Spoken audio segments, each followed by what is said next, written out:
So fired up for today's show. We have so much to get into. Thank you for starting your week with us. Welcome into First Take. Skip Bayless, Stephen A. Smith, Molly Karam here with you. Gentlemen, good morning. Listen, I respect you for just showing up today. I'm impressed. Way to go. Well, I'm not you. Huh? You got courage. I'm not you.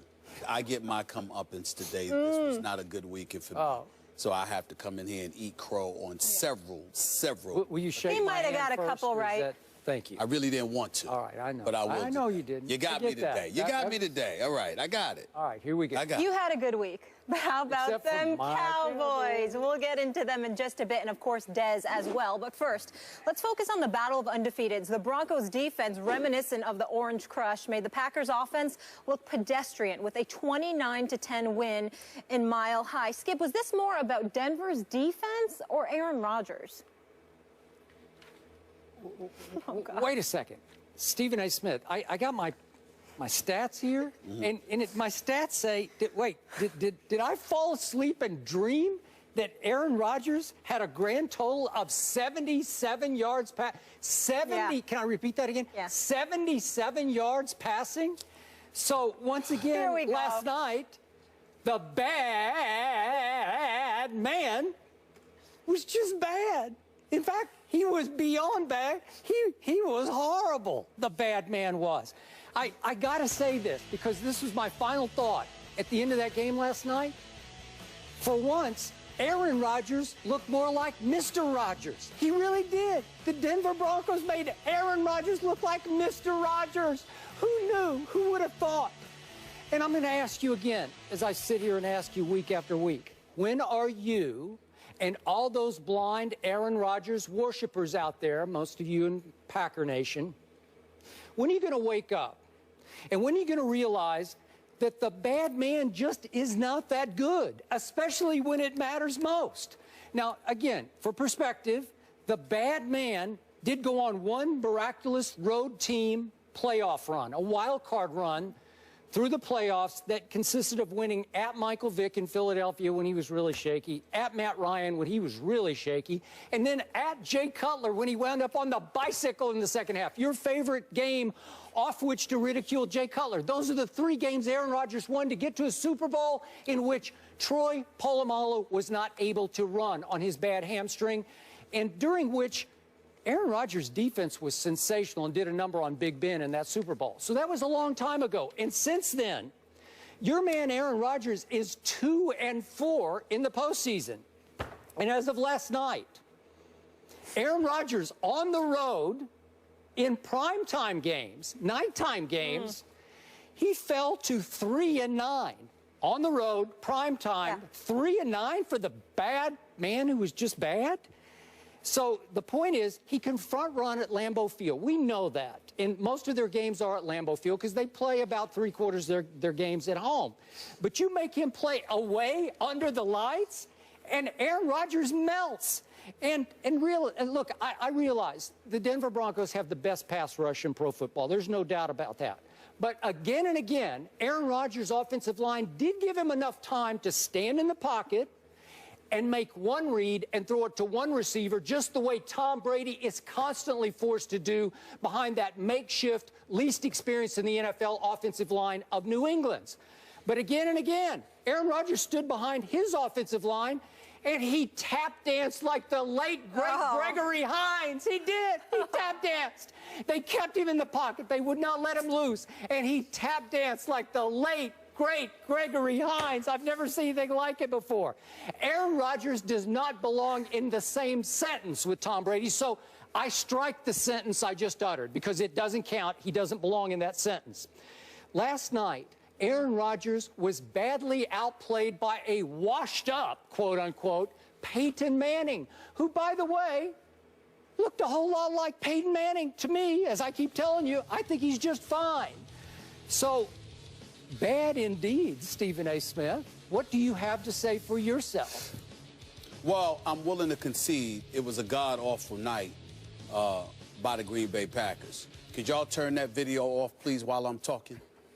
Let me be very, very clear. It was a very bad night by the Green Bay Packers. They were absolutely pathetic and god-awful. They got completely outplayed and embarrassed on national television. All of that is true. But, Skip Bayless, I'm here to tell you I am not willing to concede what you have conceded about that bad man that is Aaron Rodgers, who undoubtedly had the worst night I've ever seen him have in all my years of watching him. There is no question about that. It was anemic. It was pathetic. It was awful. He passed for 35 yards, I think 37 yards, I'm sorry, in the first half.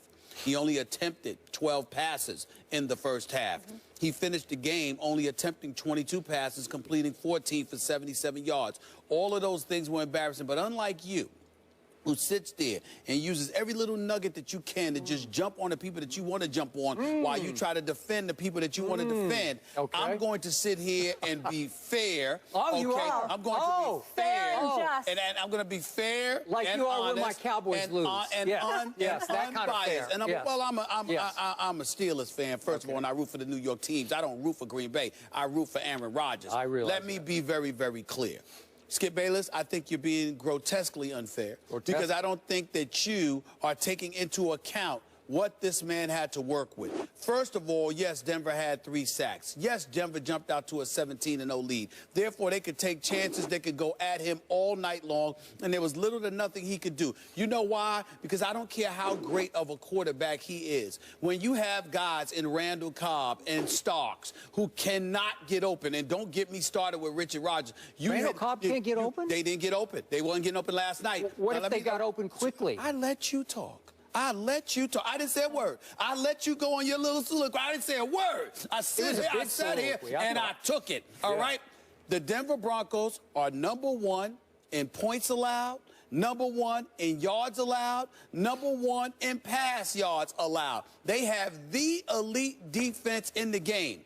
Meanwhile, Green Bay's defense, which I continuously lament, I have repeatedly told you I didn't trust. You even brought up the fact that how they played over the first 6 games. I said it means nothing to me. I do not trust that defense. Gave up 500-plus yards to this offense. Gave up 160 yards to a rushing attack. They hadn't done that in the first 6 games of this season. You look at what transpired last night. And Aaron Rodgers had to go up against an elite defense, and Peyton Manning did not.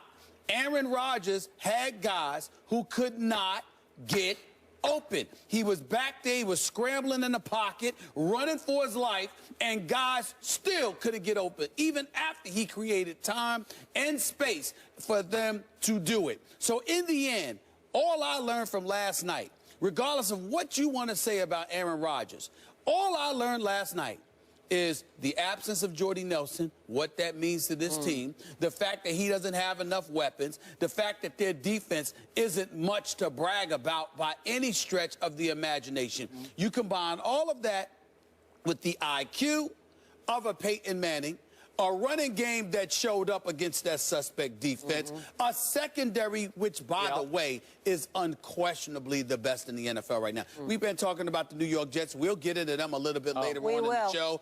But the bottom line is Aqib Talib and Chris Harris together. I mean, you have basically gone about the business. With Wade Phillips as his defensive coordinator, because we all know, whereas we have questions about Wade Phillips, the head coach, there is no question about him as a defensive coordinator. You look at what that secondary is able to do. Denver's got the best secondary in the NFL. That is what Aaron Rodgers went up against last night, devoid of the weapons he needed. Guys couldn't get open. But ultimately, he's the quarterback. He's the star of the franchise. And he looks every bit as bad as everybody else because the sun shines and sets with him in Green Bay. It is what it is, period. Green Bay, to me, I just wasn't impressed. Okay. Now, I'm going to remind you, Green Bay's defense came into this game last night ranked #1 in the NFL in points allowed. Right. Remember? Yes. Okay, so you can't tell me that Green Bay's defense is all that. Well, who had they gone against, Skip? Broncos.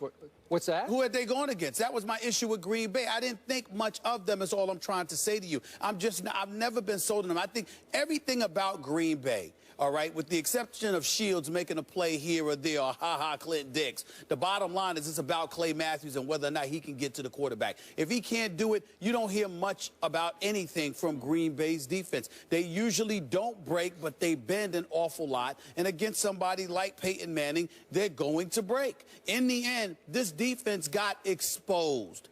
big time. That's what happened last night more than anything. The offense, look, man, you've got a guy in Starks, for example. You just look at him. I'm sorry, Joe. You just look at these guys with the Giants, with the Oakland Raiders, couldn't last. Everybody was making a big deal about what he was going to do when he was with Green Bay. What has happened? Couldn't get open last night. Randall Cobb had 6 receptions. He could barely do but so much because they were able to key on him. You're limited. It's just that simple. You're just limited.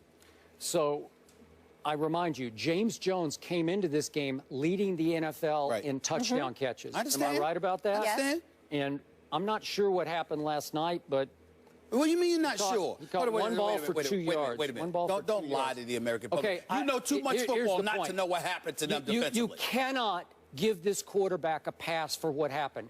Again and again, he had a first look. He had time.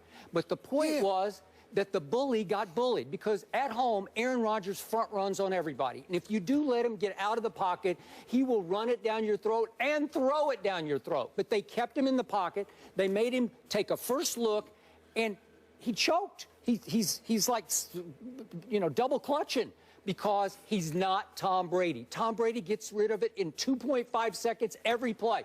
He picks out a receiver that's going to be open before the snap, and he says, boom. And all I'm saying, boom. and all I'm saying to you is the operative phrase there is who are going to get open. There was nobody open for Green Bay last night. That's what I'm trying to say. Are you trying to tell me, because I know how meticulous you watch football games, but I also know how duplicitous you can be because you'll say what you want to say to make your point, and you'll ignore other facts. You're trying to tell me you saw Green Bay Packers receivers open? Did you see receivers open last night? Did you see receivers open? Yes, I saw Randall Cobb finally catch a ball and look up like, I've been open. Like he's looking around like, I've been open. Find me. I've been open. Aaron. I've been open. Mr. Rogers. Against Akeem Talib and Chris Harris. Really? You sure about that? You know better. You know better. You know there was nobody open. I cannot wait for November 29th when Tom Brady visits that same stadium that we were watching in last night. Because Tom Brady will not have these issues against that defense. I'm not saying he'll pick it to pieces, but trust me, I'll bet you right now, Tom Brady throws for more than 77 yards. We're going to discuss that one later. We will discuss it later, but Tom Brady will have 77 yards in warm-ups, in pregame warm-ups. He will have 77. I would like to remind you, he does have somebody by the name of Rob Gronkowski. And when you have the best tight end in football who forces you to suffocate the middle to some degree, and you can't cheat on the outside the way you can against most teams, that does go a mighty long way. And I'm not taking away anything from Amendola or Julian Edelman because I know that they played effectively with Tom Brady as their quarterback. What I'm saying to you is this.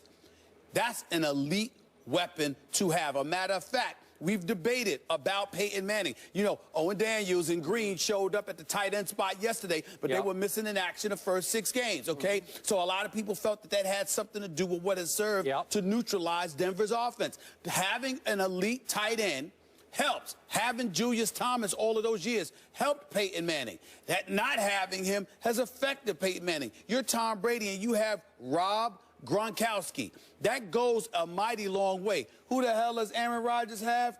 Richard Rodgers. Sounds like a daggone burger for crying out loud. I mean, are you kidding me? I don't want to hear that. Like Roy Rogers? Yes, sir, like Roy Rogers. Like a burger joint. I mean, not a burger, but a burger joint. I meant a burger joint. But what I'm saying to you is that that's what you have. Composer to me. Yeah, something like that. Well, it sounds like a burger joint to me. But it's like, where both your minds go. That's what you have. That's what you have available to you.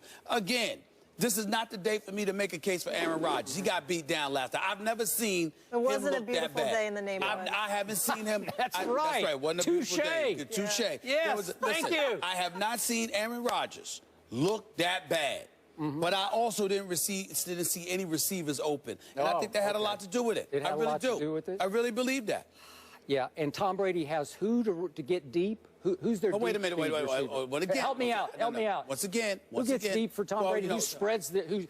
who stretches the defense? Well, again, nobody. If you have a Rob Gronkowski forcing you to sandwich and suffocate the middle, then you can do other things because Rob Gronkowski demands that kind of attention. Even on guys that are not sticking him, they constantly have to keep an eye. They can't take their eyes off of him. They can't let him leave their sights because he's that lethal. And that does open things.